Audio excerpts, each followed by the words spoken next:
이번 주 월요일부터 목요일까지 저희 총회 통합교단에서 통합의 기쁨을 위해서 3박 4일 동안 총회를 가졌습니다.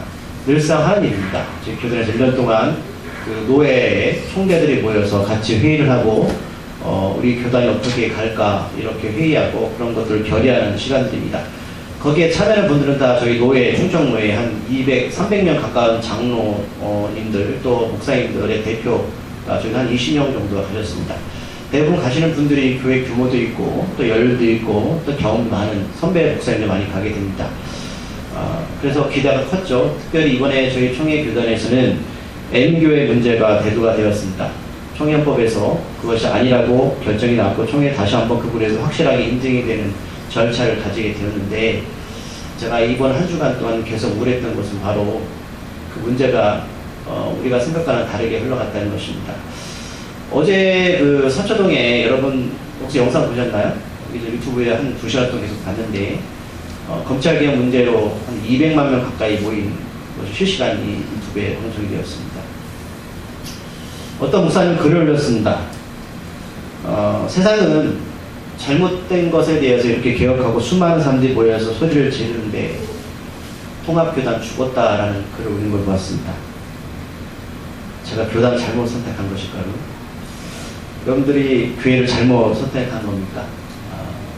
우리가 계속 바울의 이야기를 듣고 있지만 바울이 지난주 말씀 가운데 여러분 기억나는 말씀이 있어요? 누들간 한 청년이 3층 높이에서 걸터 앉아서 말씀을 듣다가 그만 떨어졌습니다.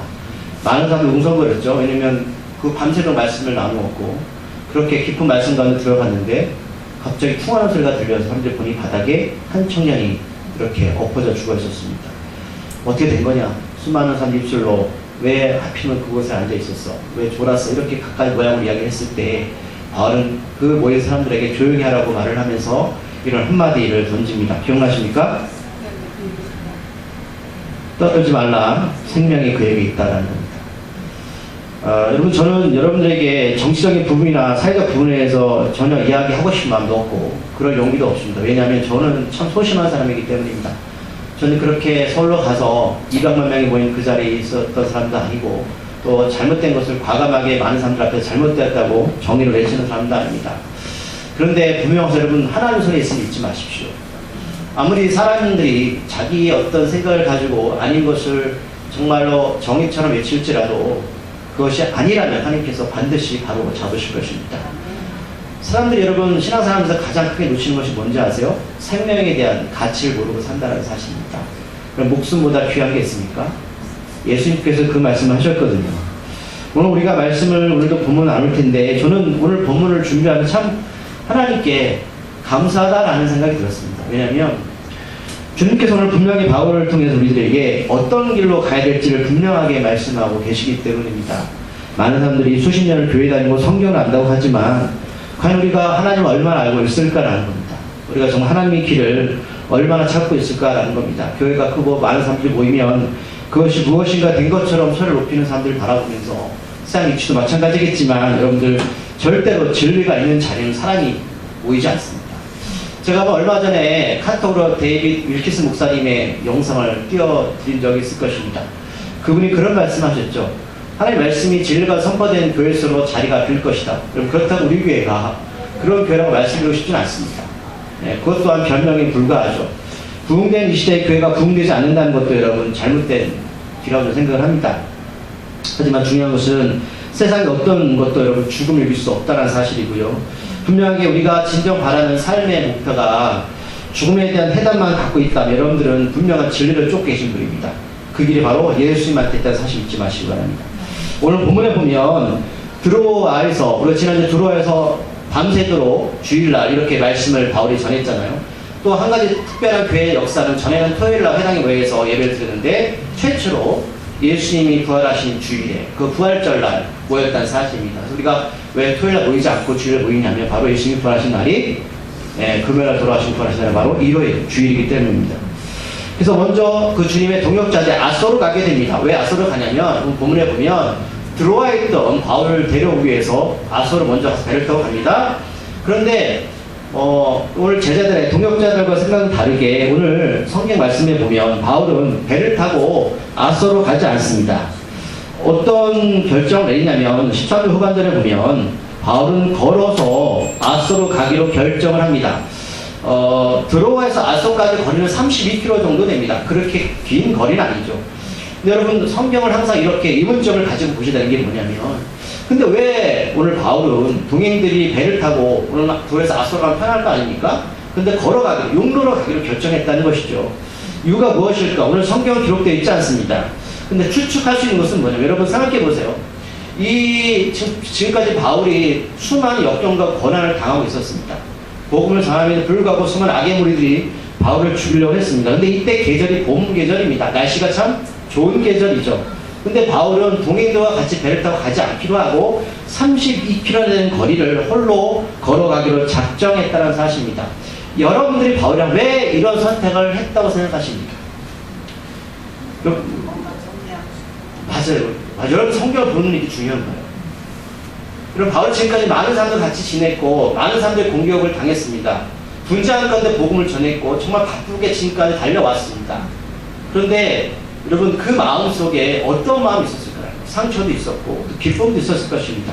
나름대로 여러분 자기 자신을 정리하고자 하는 마음이 있었을 거예요. 왜냐하면 오늘 이후의 사건들을 보면 오늘 바울이 32km 되는 거리를 걸어가면서 했던 정리된 말들이 터져 나오기 시작합니다. 그리고 오늘 이 본문 이후에 바울이 마지막 생명을 이렇게 지켜가는 일들이 나타나거든요. 그렇기 때문에 제가 볼 때 32km의 거리를 걸어가면서 바울은 하나님과의 관계, 또 사람들과의 관계, 나름대로 자기의 삶의 정리를 했다고 생각합니다.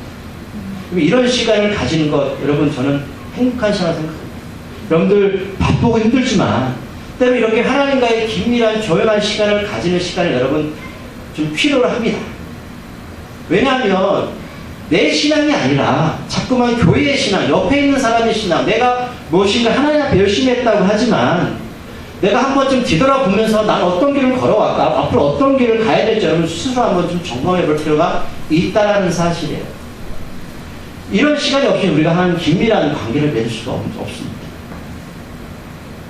오늘 이렇게 바울은 오늘 동역자들의 어떤 그 건의에도 불구하고 32km 된 거리를 드로아에서 아소까지 걸어가게 됩니다. 그리고 나서 오늘 아소에서 만나게 되죠. 오늘 말씀을 보면 그리고 배를 타고 다시 미돌레네로 떠납니다. 미돌레네에서 아소까지 70km 되는 거리요. 꽤 가까운 거리는 아닙니다. 그리고 이 미돌레네는 그리스에 있는 레스보스 섬의 수도이기도 합니다. 여러분 지명에 너무 기억하지 마세요. 왜냐면 오늘 제가 우리 이 미돌레네까지 또 와서 끝나는 것이 아니라 다시 떠나서 다음날에 어디로 가냐면 규오로 가고요. 또 그 다음날 떠나서 사모에 또 들고요. 또 그 다음날에 어디까지 가는 밀레노까지 갑니다. 여러분 이렇게 숨가쁘게 바울은 쉬지 않고 섬을 또 지역을 이렇게 옮겨 다니는 것을 보게 됩니다. 어떤 생각이 드세요? 저는 참 힘들었겠다라는 생각이 있었어요. 가까운 거리도 아니고 32km, 70km 또 섬마다 지역마다 옮겨 다니면서 계속해서 쉬지 않고 달려가는 바울을 보게 됩니다. 이렇게 사는 것 결코 쉽지 않습니다. 자, 바울이 이렇게 바쁘게 움직이는 이유가 오늘 16절에 기록되고 있습니다. 어떤 말씀이 있다면 후반절에 이런 말씀이 있습니다. 할 수만 있다면 오순절 안에 예루살렘에 가기 위해서였습니다. 이 부분을 앞에서 찾아봤어요. 계속 바울은 예루살렘에 가고자 원했습니다. 그럼 기억나십니까? 왜 그렇다고요? 성경을 모아서 궁핍한 예루살렘에 있는 성도를 돕기 위해서 바울은 오직 그 마음에 사로잡혀 있었습니다. 그래서 교회마다 성경을 모았거든요. 그래서 바울은 아시아에서 지체하지 않고 에베소를 지나서 배를 타기로 작정하였습니다. 근데 오늘 신주 후반절에 하나 단어를 또 기억하셔야 될 게 뭐냐면 오순절 안에 라는 말씀이 있죠. 바울은 빨리 가고 싶은데 오순절이 오기 전에, 그러니까 오기 전에 예루살렘 교회에 가고 싶었어요. 그렇다면 바울은 예루살렘 교회에서 오순절 절기를 지키고 싶었습니다. 우리가 지난주 몇 주 전에 보았지만 바울은 무교절을 지켰기 때문에 오늘 20장 사도행 20장 6절에 보면 빌립보에서 무교절을 지키고 나서 닷새 만에 들어와서 형제들 만나잖아요. 그러니까 무교절을 지난 다음에 오순절이 오거든요. 그러니까 그 오순절을 예루살렘에서 지내기 위해서 바울은 이렇게 가는데 무교절 오순절의 기간 50일 채 되지 않습니다. 그럼 50일 안에 빨리 움직여서 그 안에 절기를 지키고 싶어 하는 거예요. 그렇다면 저는 그런 생각이 들었어요. 그럼 왜 굳이 이 바울은 다른 지역에서 오순절을 지키면 되는데 왜 예루살렘에서 오순절을 지키기를 원할까라는 생각이 들었습니다. 분명 이유가 있겠죠. 그러니까 이 마음 때문에 지금 마음이 급한 거예요. 두 가지죠. 예루살렘에 있는 교회 공동체를 돕기 위해서 첫 번째, 두 번째는 거기서 오순절 절기를 지키기 위해서입니다. 이 마음이 지금 바울을 급하게 만든 겁니다. 오순절 절기를 제가 설교한 적이 있어요. 맥주 감사 주일날. 우리가 이 의미를 알 때에 왜 바울이 이 날을 지키고자 하는 마음을 우리가 알 수 있다는 거죠. 오순절의 시작은 여러분 구약 때 시작되었죠. 자, 오순절의 시작은 어디서 시작되냐면 맥주 감사주일부터 시작됩니다. 맥주 감사절. 맥주 감사절 기억나십니까? 이 날이 어떤 날인지? 하나님께서 맥주절을 지키라고 말씀하셨어요. 구약 때부터. 그동안 왜 이 절기를 지키라고 하셨을까? 맥주절은 이스라엘 백성들이 처음으로 자기가 농사 짓던 보리를 기를 때 첫 열매를 거두면 그 열매를 가지고 하나님 성전에 갑니다. 그럼 수많은 사람들이 그 첫 열매를 드리는 날은 맥주절이에요. 그 맥주절날 사람들이 모두 기쁨을 드리고 나서 각 가정마다 미리 보리보다 늦게 거둔다고 말씀드렸죠. 그래서 보리나 미리 거두면 50일 동안 각 가정들은 자기가 거뒀던 첫 열매를 성전에 가지고 와서 하나님께 감사할 예배를 드립니다. 그리고 나서 맥주절이 시작되고 50일째 되는 날, 오순절 50절 되는 날은 모든 것을 멈추고 이스라엘 백성들이 성전에 모여서 축제를 열립니다. 감사주일이에요. 그게 바로 오순절입니다. 근데 예수님이 언제 부활하셨다고요? 맥주절날 부활하셨습니다. 맥주절의 가장 큰 특징이 뭐라고 말씀드렸죠? 첫 열매를 하나님께 드리는 게 바로 맥주절이었습니다. 그럼 예수님이 우리의 첫 열매 뭐가 되셨어요? 부활의 첫 열매가 되셨잖아요. 여러분 이런 절기를 하나님이 지키게 하신 이유를 말씀드렸습니다. 그리고 하나님이 아무런 이유도 없이 너희들 맥주절을 지켜 오순절을 지켜 말씀하신 게 아니에요. 또 첫 열매를 드린 그 날이 바로 예수님이 부활하신 맥주 감사주일입니다. 주일날 부활하셨어요. 그럼 여러분 신약에 와서 신약에서 오순절은 어떤 사건이 벌어졌죠? 예수님이 부활하시고 40일 동안 이 땅에 함께 제자가 계셨어요. 그리고 나서 승천하시면서 제자들에게 한 가지 약속을 하셨죠. 그게 바로 사도행전 1.8절 말씀입니다. 그래서 너희들은 성령을 받아야 되는데 온 유대와 사마리아 땅까지로 내 증인이 되어야 돼. 그런데 너희들은 예루살렘을 떠나지 말고 그곳에서 기도하면서 기다려. 근데 이들은 기다리면서 무엇을 받을지 몰랐어요.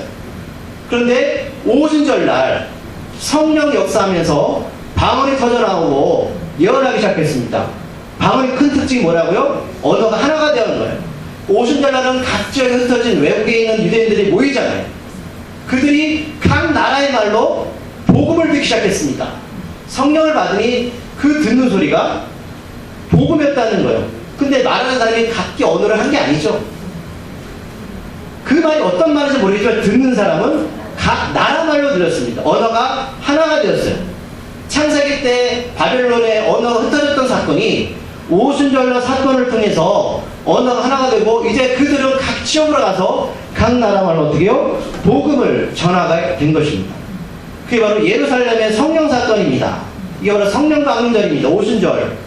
그렇다면 오늘 바울이 이렇게 마지막으로 예루살렘에서 오순절을 지키고자 하는 마음이 무엇인지 우리가 읽을 수 있으시겠죠.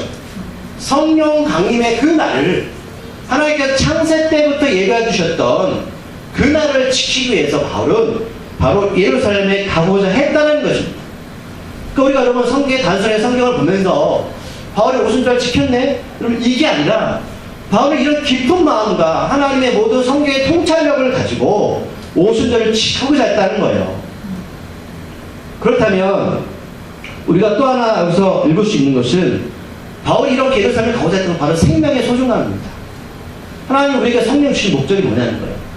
회개하고 거듭나서 영원한 하나님의 나라를 바라보는 그 생명을 주고자 우리에게 예수 그리스도를 보내셨고 구약 때부터 지켰던 절기를 우리에게 보여주신 겁니다. 이 사실을 알면 우리가 성경을 믿을 수밖에 없다는 사실. 자, 그리고 나서 바울은 중대한 결심을 합니다. 성령께서 바울에게 특별한 마지막 상명을 주시는 장면들이 이제 오늘부터 제가 몇 주 동안 말씀을 드릴 겁니다. 오늘 바울이 이렇게 오수를 치고 했던 마음은 오늘 예루살렘이 바로 본인이 마지막으로 가는 예루살렘이었다는 겁니다. 자, 밀레도에 도착한 바울은 17절에 보면 20장 17절에 보면 사람을 에베소에 보냅니다. 왜 보낼까요? 자, 여러분 이렇게 질문 던지는 성경을 같이 보자는 이유입니다. 오늘 밀레도에 도착한 바울은 17절에서 사람들을 에베소에 보냅니다. 이유는 교회 장로들을 청하게 됩니다. 자, 밀레도에서 에베소까지의 거리가 50km 정도 된다고 합니다. 그럼 제가 여러분 50km까지는 여러분들 부르면 다시 오시겠어요? 쉬운 일이 아니죠. 옛날에 교통편이 좋습니까? 근데 장로들은 18절에서 바울을 만나기 위해서 밀레도까지 오게 됩니다. 여러분 참 감동적이지 않습니까? 바울이 힘이 세서? 바울이 큰 교회의 담임 목사라? 다 세운 교회 맞습니다. 바울이 세웠고 다 장로를 세운 사람이 바울입니다. 그렇다면 다 바울한테 뭐 아부하려고 이 거리를 왔을까요? 저는 그렇게 생각하지 않습니다. 요즘 보면 교회들마다 담임 목사와 장로들의 분쟁이 많은 것을 보게 됩니다. 특히 이제 목사님이 떠나시고 힘적 오면 이런 일이 벌어진다고 합니다. 나름대로 보면 이유가 다 있습니다. 담임 목사는 담임 목사대로 자기 주장을 피고 장로들은 자기 장로대로 서로의 마음에 들지 않기 때문에 자기 위를 핍니다. 저희 교회도 교회가 나중에 성장하게 되면 주님께서 원하신다면 장로님을 세워야 됩니다. 그래서 교회가 더 안정적으로 세워질 수 있습니다. 그러기에 저는 보면 왜 바울은 이렇게 장로와 사이가 좋았는데 제가 볼 때는 사이가 좋게 보이거든요. 그렇게 안 보이세요? 이후에 보면 그 만남 가운데서 크게 느껴지실 거예요. 근데 요즘 교회들은 왜 담임 목사 장로 사이가 그렇게 좋지 않을까요? 저는 오늘 바울이 오늘 장로들에게 자신의 삶을 고백하는 장면에서 그 일을 보게 됐습니다.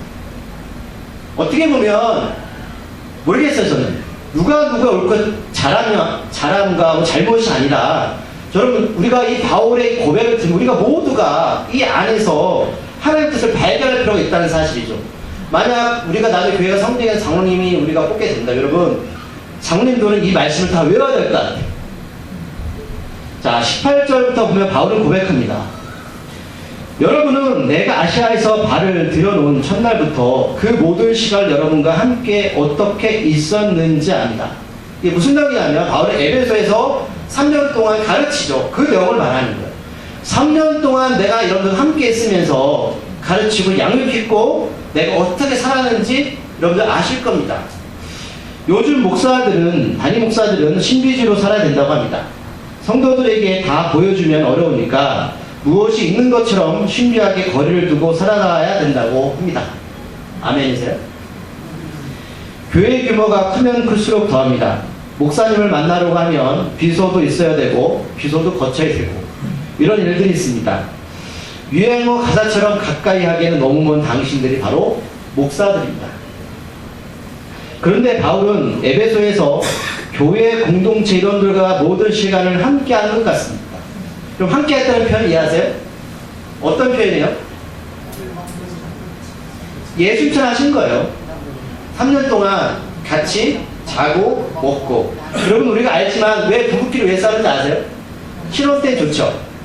근데 시간이 갈수록 싸우게 되죠. 그런 경험이 없어요? 안 싸웠으니까? 단점이 보이는 거예요. 시간이 가면 갈수록 그 사람이 좋은 점보다 차라리 떨어져 있으면은 이런 상황이 안 들죠. 근데 가까이 있으면 단점이 보이고 약점이 보이기 시작합니다. 그래서 어떻게 보면 바울 입장에서는 스스로 약점을 드러내기에 목회하기가 더 어려웠을까요? 쉬웠을까요? 어렵죠. 이건 손해입니다. 이렇게 하는 건 손해입니다. 저는 그렇게 생각합니다. 사람들은 좋은 점보다 단점을 먼저 찾고 그 단점들이 오래 기억에 남기 때문입니다. 바울은 19절부터 자신이 어떻게 교회 공동체에게 자신의 모습을 드러내야 하는지 더 구체적으로 설명하고 있습니다. 자, 19절 말씀 뭐라고 기록되어 있죠? 나는 모든 겸손과 눈물과 유대인들의 음모들로 내게 일어나는 시험들과 함께 주님을 섬겼습니다. 그래서 겸손이라는 단어를 헬라 원어에 보면 뭐라고 해석하고 있냐면 비천함입니다. 이 비천하는 게 어떤 뜻이에요? 나는 당신들보다 나은 게 아무것도 없어요. 나는 당신들보다 내세울 게 아무것도 없습니다. 그러니까 여러분 정말 바울이 그런 사람이었어요? 저는 그런 사람입니다. 저는 여러분도 정말로 다 내세울 게 없지만 바울은 그런 사람이 아니었어요. 가문도 배운 것도 정말 나보다 뛰어난 사람이었어요. 그런데 그가 그렇게 고백해. 나는 비천한 사람이었습니다. 그리고 나는 눈물로써 왜 눈물을 많이 흘렸을까요? 힘드니까요. 힘드니까요. 나는 여러분 앞에 비천함과 눈물로써 복음 때문에 난 죽음까지 못 매는 사람이고 그런 생명의 욕도 느꼈지만 난 그래도 어떻게 해요? 주님을 섬겼습니다. 많은 사람들이 그래요. 무엇 때문에 나는 예수 못 믿겠다. 정말 그러세요? 바울이 교회 공동체를 위해서 주님을 위해서 어떻게 섬겼는지 20절에 보면 더 구체적으로 설명하고 있습니다. 뭐라고 표현되어 있냐면 유익한 것은 남김없이 여러분한테 전했다. 그 유익이 뭘까요? 성도들이 하나님 앞에 바로 서게 하기 위해서 내가 그것을 가르치기 위해서 양육하기 위해서 나는 그 남김없이 여러분들에게 전했습니다. 그리고 공중 앞에서나 각 집에서 여러분을 가르쳤습니다. 공중이 어디냐면 두란노성 같은 곳이나 회당 같은 곳에 사람들이 많이 모이는 그곳에서 또 나는 남김없이 가르쳐 각 집마다 다니면서 가족교회가 될 수도 있고요. 어느 각 개인이 될 수도 있습니다. 여러분들이 계신 어느 곳에 있든지 나는 그곳에서 어떻게 해요? 나는 전했습니다. 그럼 무엇을 전했냐? 21절에 그 핵심이 나와 있습니다. 우리 21절 말씀 한번 다 같이 읽어보겠습니다. 21절 말씀 시작. 유대인과 헬라인들에게 하나님에 대한 회개와 우리 주 예수 그리스도께 대한 믿음을 증언한 것이라. 아멘. 바울이 수많은 하나님의 말씀을 가르쳤지만 그 말씀을 함축하여서 말하는 두 개입니다. 뭔지 아세요? 회개입니다. 근데 회개가 누구에 대한 회개냐? 하나님을 향한 회개입니다. 이건 명확하셔야 돼요. 여러분, 우리가 회개한다는 것은 하나님께 회개하는 겁니다. 왜일까요? 하나님은 전능하시기 때문에.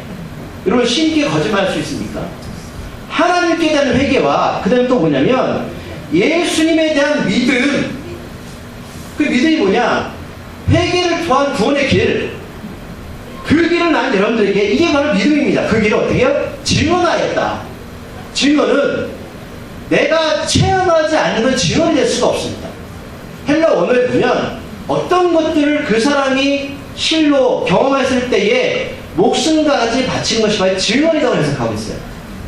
그렇다면 바울은 이 모든 것들을 에베소에 있는 장로들 성도들에게 전할 때에 그저 성경이라는 문자적으로 전한 게 아니라 그는 자기가 경험한 진실된 회개와 하나님께 향한 회개와 자기가 거듭남의 그 비밀을 알았고 구원받은 감격함 그 믿음을 가지고 교회 공동체를 어떻게 해요? 가르치고 양육했다는 사실입니다. 그렇기 때문에 나는 여러분들과 함께 하겠습니다. 여러분 이것은요 바울에게만 지금 속한 게 아니라 지금 바울이 왜 장로들 이야기하는 이유가 무엇일까요? 무엇을 생각합니까? 난 잘났다? 아니죠.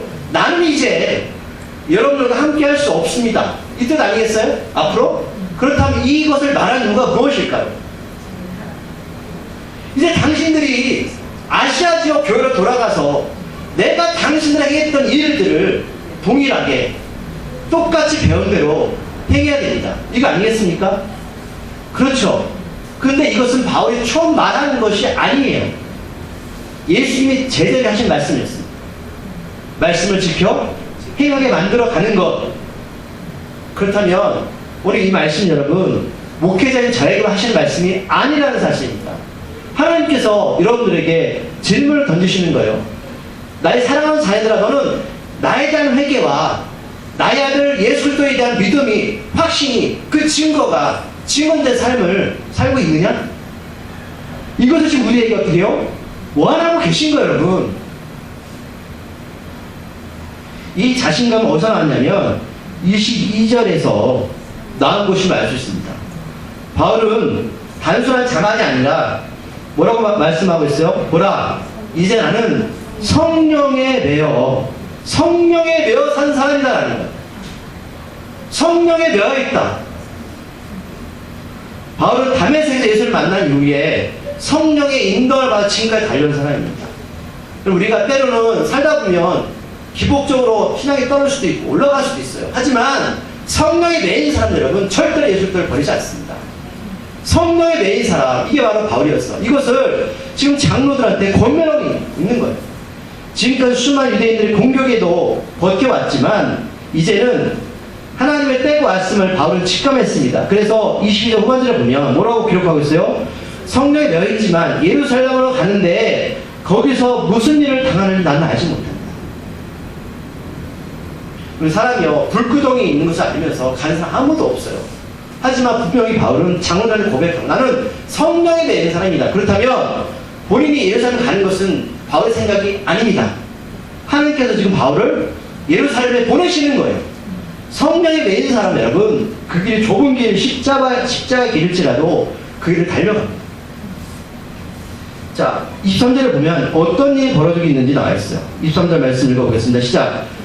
오직 성령이 각성에서 내게 질문하여 결박과 환란이 나를 기다린다 하시나. 지금 뭐가 예루살렘이나 각성에서 기다리고 있습니까? 바울을? 결박과 환란입니다. 근데 이것을 바울이 그럴 것이라고 추측하는 게 아니라 23절의 시작을 보면 오직 성령이 각성에 내게 증언하였다. 그렇다면 이것은 추측하는 게 아니에요. 하나님이 말씀하신 겁니다.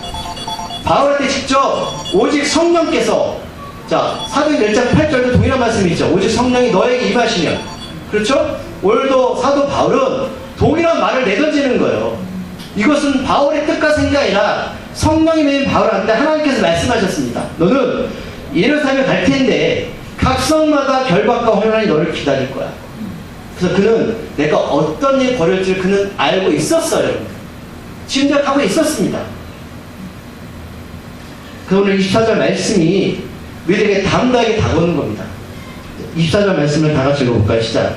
내가 달려갈 줄과 주 예수께 받은 사명 곧 하나님의 은혜의 복음을 증언하는 일을 마치라면은 나의 생명조차 조금도 귀한 것으로 여기지 아니노라. 아멘. 이거 잘 아시는 말씀이죠. 여러분 정말 여러분 생명을 소중히 여기시죠? 그래서 남들이 그래요. 나는 뭐 200살까지 살겠다, 300살까지 살겠다. 중요하죠. 저도 살고 싶습니다. 건강. 그러나 그 생명이 언젠가 끝나는 날 여러분들 그 생명을 주관하실 분이 누군지를 분명히 아셔야죠. 저는 24절 말씀을 읽으면서 좀 마음이 무거웠어요. 왜냐하면 하나님께서 저에게 동일하게 바울처럼 이런 음성의 메시지를 전해주신다면 나는 어떻게 결정해야 될까라는 생각을 해봤습니다. 솔직히 갈등이 되었습니다. 하나님 여러분들에게 똑같이 말씀을 던지는 거예요. 나 지금 먹고 살기 힘든데? 애들 키우는 거 어려운데? 그렇죠. 저도 이해하거든요. 저도 그렇게 살고 있기 때문에 하나님께서 내가 너에게 성령이 매인 너희들에게 내가 말씀을 준다. 너는 어떤 일이 있든지 간에 결과가 혼란이 있지만 내가 너에게 원하는 그 길을 가야 된다 라고 하셨을 때에 우리는 어떤 답을 내려야 될까요? 우리가 여러분 교회 안에 있는 사람들 다 시간이 좋습니다. M교회는 시간이 나쁘나요? 거기는 봄, 가을로 뭐 새벽기도 하면 수만 명이 모입니다. 우리가 그것을 바라보면서 야 대단하다 생각하잖아요. 우리 일주일에 새벽기도 몇 번 나와요? 여러분 정죄하는 말씀이 아니에요. 우리가 그걸 바라보면 그들의 삶 행위는 동반으로 하잖아요. 그런데 우리한테 한번 이런 말씀이 하나님이 주신다고 하면 여러분들이 이것을 가지고 어떻게 결정을 내리실까요? 저는 정말 갈등이 되더라고요. 갈등이 되었습니다. 알면서 그 길을 간다? 가시겠어요? 제가 목사지만 많은 성도들하고, 많은 성도는 아니지만 성도들의 아픔과 이야기를 들어보면 다 개인적인 아픔만 얘기합니다. 저도 그렇고 어떤 놈도 내가 주님 때문에 힘들다고 얘기하는 분들을 희귀하더라고. 그런 이야기를 제가 여러분들 혼나는 게 아니라 절대로 정죄하는 게 아니라 많은 사람들하고 얘기를 하고 저도 마찬가지고 제가 하나님 앞에 기도할 때 가만히 기도의 제목을 보면 제가 하나님의 의와 하나님의 뜻과 하나님의 우리 원하신 일들 기도보다는 여러분 잘 되라 그리고 나의 어려운 부분만 기도했더라고요. 내 기도의 많은 비중들이 하나님을 향한 하나님 뜻과 예수의 복음을 위한 그런 뜻의 기도가 아니라 다 내 어려운 것들 그것만 하나님 앞에 성토만 했더라고요. 그러니까 많은 성도들 저를 비롯해서 많은 문제점과 고민을 얘기할 때 나는 주님 때문에 내가 고민되어집니다. 내가 하나님의 신앙과 하나님의 사명 때문에 고민되어집니다. 라고 이야기하는 이야기를 별로 들어본 적이 없어요. 저도 마찬가지죠. 그러니까 24절 이 바울의 고백이 좀 저한테는 무겁게 다가왔다는 사실이에요. 내가 달려갈 길과 주 예수께 받은 사명, 여기서 달려갈 길 이 단어를 헬라 언어에 찾아보면 경주라고 기록했어요. 경주. 그러니까 오늘 바울이 경주라는 단어를 자기 편지에 많이 쓰거든요. 왜냐하면 이때는 많은 운동회가 있었어요. 근데 경주가 어떤 뜻이죠? 1등이 한 명만 있는 거예요. 그러니까 바울은 항상 하나님의 복음을 전할 때 나는 항상 경주다. 그리고 나는 그 마지막 저곳에서 예수 그리스도께서 나를 위해서 멸류관을 주실 거야. 이 사명이 있던 사람. 달려갈 때 여러분 바울은 내가 끝까지 1등하겠다는 뜻이에요. 그럼 경쟁을 저 유발하는 게 아니라 그게 바로 자기한테 보다 주님께 받은 사명인데 그 사명이 뭐냐면 하나님의 은혜와 복음을 증언하는 일이다. 그러면 바울이 하나님께 은혜 받은 게 뭐였어요? 하나님 그에게 풍족한 삶을 주셨나요? 그에게 어마어마한 응답을 주셨나요? 하나님 주신 그 은혜가 뭐예요? 담에서 예수님 만난 것 뿐이에요. 잘 인생 나가던 바울이 담에서 예수님 만나고 나서요 그 인생 꼬였습니다. 그게 바울한테 뭐예요? 그게 은혜예요. 예수님 만나는 게 은혜입니다. 그리고 그 은혜와 복음을 증언하는 것 두 가지죠. 이것 때문에 자기는 경주라고 사명자다. 그러면서 이것 때문에 자기는 자기의 생명을 조금도 귀한 것으로 여기지 아니한다. 이 말을 장로들은 나눈 겁니다. 그럼 죄송해요. 제가 바울처럼 여러분들에게 이런 말씀을 정말로 담대히 자신있게 저도 이렇게 살고 있어야 전해야 되는데 저도 바울의 반도 못 따라가는 사람이기 때문에 참 부끄럽습니다.